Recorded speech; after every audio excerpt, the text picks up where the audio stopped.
नमस्कार दोस्तों आज की वीडियो में हम कक्षा 10th सामाजिक विज्ञान का फर्स्ट चैप्टर जो है यानी कि स्वर्णिम भारत प्रारंभ से लेकर के 1208 तक उसके अंदर आज हम डिस्कस करेंगे मौर्य वंश के बारे में।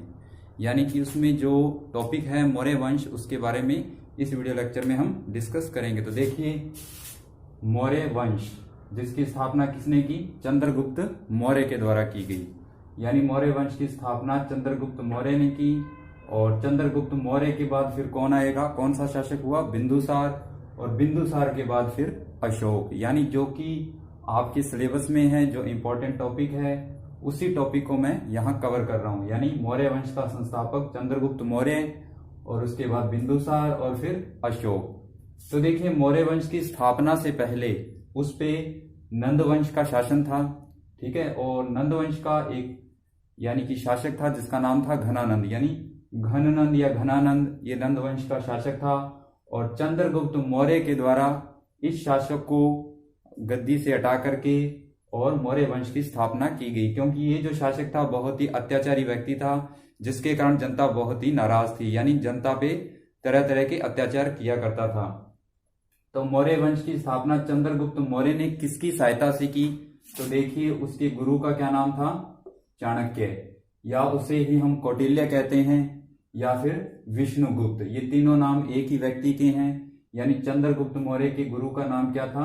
गुरु का नाम है चाणक्य या कौटिल्य या विष्णुगुप्त। इसकी सहायता से ही चंद्रगुप्त मौर्य के द्वारा मौर्य वंश की स्थापना की गई, नंद वंश के शासक घनानंद को पद से हटा करके। फिर देखिए, सबसे पहले है चंद्रगुप्त मौर्य। इसका क्या टाइम पीरियड है? 322 ईसा पूर्व से लेकर के 298 ईसा पूर्व। यानी उस समय जब मौर्य वंश था, तारीखें उल्टी चलती थी, सन उल्टे चला करते थे। 398 ईसा पूर्व पर, यानी जब 322 यानी कि 322 ईसा पूर्व में चंद्रगुप्त मौर्य जो था गद्दी पर बैठा था। यानी राज सिंहासन पर बैठने की जो तारीख है वो 322 ईसा पूर्व है। और कब तक रहा? 298 ईसा पूर्व तक। 322 से लेकर के 298 ईसा पूर्व तक। देखिए, इसमें सबसे पहला जो पॉइंट है कि 25 वर्ष की आयु में सिंहासन पर बैठा।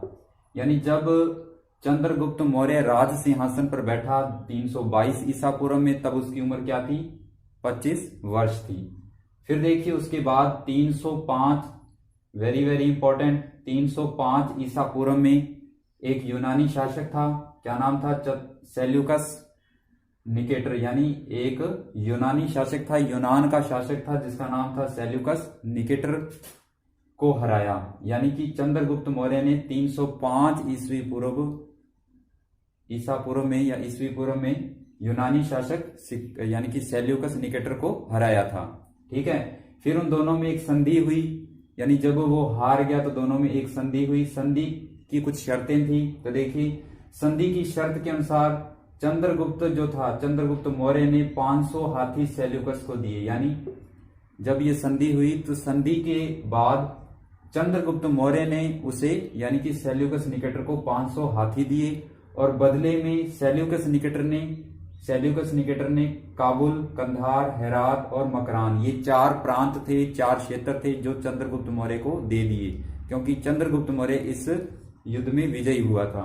तो उसे कितने क्षेत्र मिले? 4। ये वेरी वेरी इंपॉर्टेंट है। काबुल, कंधार, हेरात और मकरान किसके द्वारा? सेल्यूकस निकेटर के द्वारा दिए गए। ठीक है। ये 4 प्रांत चंद्रगुप्त मौर्य को मिले।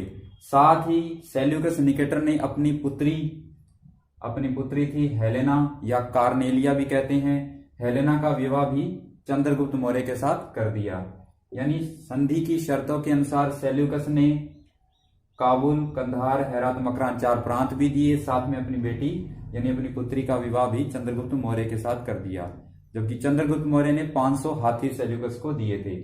और इसके साथ सेल्यूकस ने अपने एक राजदूत, यानी सेल्यूकस का एक राजदूत था जिसका नाम था मैगस्थनीज, यानी मैगस्थनीज, उसको चंद्रगुप्त मौर्य के दरबार में नियुक्त भी किया गया। यानी सेल्यूकस ने अपने एक राजदूत मैगस्थनीज को चंद्रगुप्त मौर्य के दरबार में नियुक्त किया और उसी ने एक पुस्तक लिखी जिसे हम इंडिका के नाम से जानते हैं।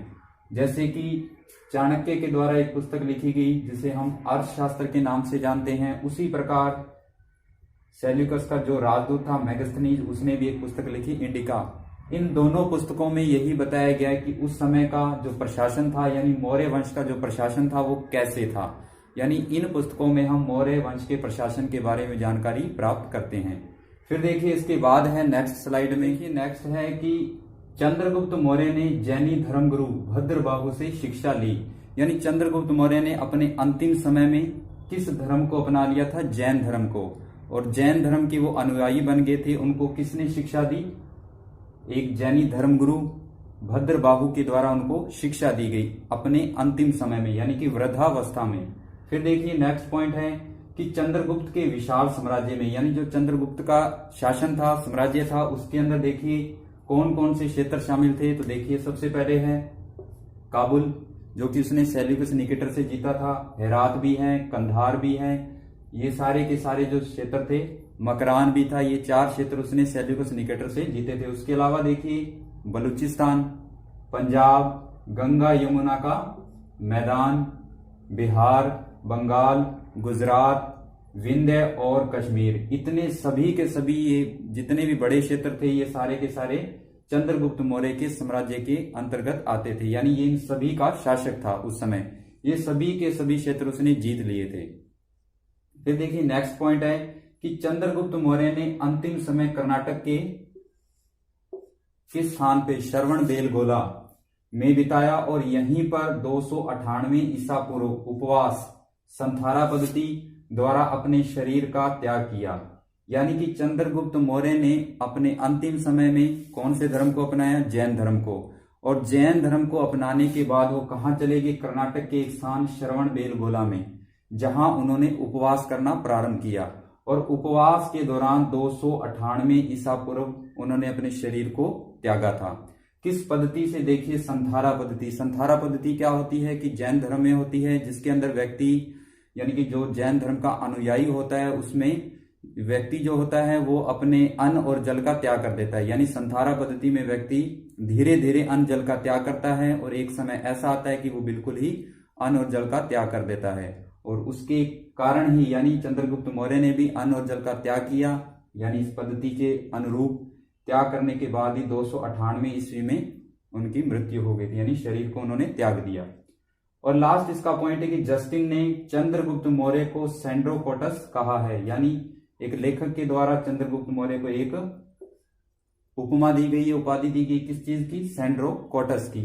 हालांकि जो जस्टिन था वो चंद्रगुप्त मौर्य और इसकी जो पत्नी थी यानी सेल्यूकस निकेटर की पुत्री से इनका विवाह हुआ था, हेलेना, उनका बेटा भी था जिसका क्या नाम था? जस्टिन। तो उन्होंने चंद्रगुप्त मौर्य को एक उपाधि दी है, सेंड्रोकोटस की उपाधि।